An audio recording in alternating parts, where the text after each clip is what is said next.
अस्सलाम वालेकुम दोस्तों, पाकिस्तान क्रिकेट के हवाले से बात करते हैं। आयरलैंड को तो पाकिस्तान ने बासानी लास्ट वाले दो मैचेस जिस तरीके से हराया, तो पाकिस्तान की टीम का यही मियार होना चाहिए।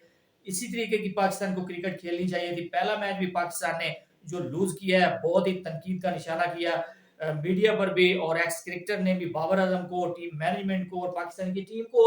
और होना भी चाहिए, क्योंकि तवक्कुआत होती है पाकिस्तानी फैंस को पाकिस्तान की अच्छी परफॉर्मेंस को लेकर। लेकिन पाकिस्तान ने जिस किस्म की परफॉर्मेंस दी थी पहले मैच में, बहुत ही बुरी शिकस्त हुई थी। और पाकिस्तान की जो बॉलिंग एक्सपोज की है आयरलैंड ने, मैं दाद देता हूं आयरलैंड के बैट्समैनों को कि उन्होंने पाकिस्तान के जो उन्होंने अलार्म किया है पाकिस्तान के बॉलर्स को और पाकिस्तान की टीम मैनेजमेंट को कि आपकी बॉलिंग कहां खड़ी है। तो पाकिस्तान के लिए बहुत ही परेशान कुन है।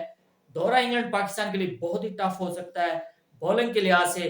बैटिंग में पाकिस्तान स्ट्रगल कर रहा है, मिडिल ऑर्डर में ये नहीं सुधर सकते कभी भी, और टीम मैनेजमेंट पता नहीं क्या कर रही है, क्या इनको सिखा रही है।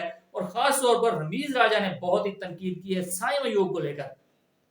उन्होंने कहा है कि इसमें बहुत टैलेंट है इस लड़के में, लेकिन इसको ओपनर नहीं खिलाना चाहिए। आप बार बार इसको ट्राई कर रहे हैं, पता नहीं क्या इसमें खास है। आप इसको या तो फिर नीचे खिलाएं, आपने टीम में इसको खिलाना है, या फिर बेंच करें या टीम से बाहर करें। तो बिल्कुल उन्होंने बजा कहा है। साइम अयूब को बहुत मौके मिल चुके हैं, उन्होंने कोई जरा परफॉर्मेंस नहीं दी है। और उनका जिस तरीके का बैटिंग का स्टाइल है, तो उनको इम्प्रूवमेंट करने की जरूरत है। बिल्कुल उनको डोमेस्टिक खिलाएं और इम्प्रूव करके आए, और पाकिस्तान की क्रिकेट में वो फिर आकर अपनी परफॉर्मेंस दिखाएं। बगैर किसी परफॉर्मेंस के पता नहीं किस बेस पर उस लड़के को ओपनिंग खिलाई करवाई जा रही है पाकिस्तान की टीम में। और पाकिस्तान के जो प्रॉपर ओपनर थे फखर जमान, उनको भी वो उनकी जो वो पोजीशन है वो डगमगा रही है। हर वक्त वो कभी किसी नंबर पर खेल रहे हैं, कभी किसी पर खेल रहे हैं। ओपनिंग में रिजवान और फखर जमान को होना चाहिए, और वन डाउन आना चाहिए कप्तान बाबर आजम को। और कप्तान बाबर आजम और मोहम्मद रिजवान ने जिस किस्म की लाजवाब किस्म की परफॉर्मेंस देकर पाकिस्तान को तीसरे टी20 मैच में विन करवाया, तो बहुत ही शानदार परफॉर्मेंस दी है, दाद के काबिल हैं। और ऐसी इनिंग्स खेलनी चाहिए थी, कैप्टन इनिंग्स खेली उन्होंने, और मास्टर क्लास इनिंग्स थी। 4 छक्के लगाने वाले तीसरे पाकिस्तानी बन चुके हैं। इससे पहले आसफ अली और खुशदिल शाह ने लगाए हुए हैं। तो पाकिस्तान की तरफ से मोहम्मद रिजवान और बाबर आजम ने बहुत ही लाजवाब बैटिंग करते हुए आयरलैंड को बताया कि ये है हमारा बैटिंग स्टाइल, और इसी किस्म की पाकिस्तान को बैटिंग करनी चाहिए थी पहले मैच में। और आयरलैंड को बताना चाहिए था कि आपका ये म्यार है, ना कि आपने उनको बताया कि हमारी क्रिकेट का और बॉलिंग का ये म्यार है कि आप हमें फेंटा लगाएं। और आयरलैंड ने बिल्कुल पाकिस्तानी बॉलिंग को एक्सपोज किया है, और ये पाकिस्तान के लिए एक रेड अलर्ट है वर्ल्ड कप से पहले और इंग्लैंड के टूर से पहले कि पाकिस्तान की बॉलिंग कहां खड़ी है। बिल्कुल टीम मैनेजमेंट और पाकिस्तान की टीम और कैप्टन बिल्कुल परेशान है।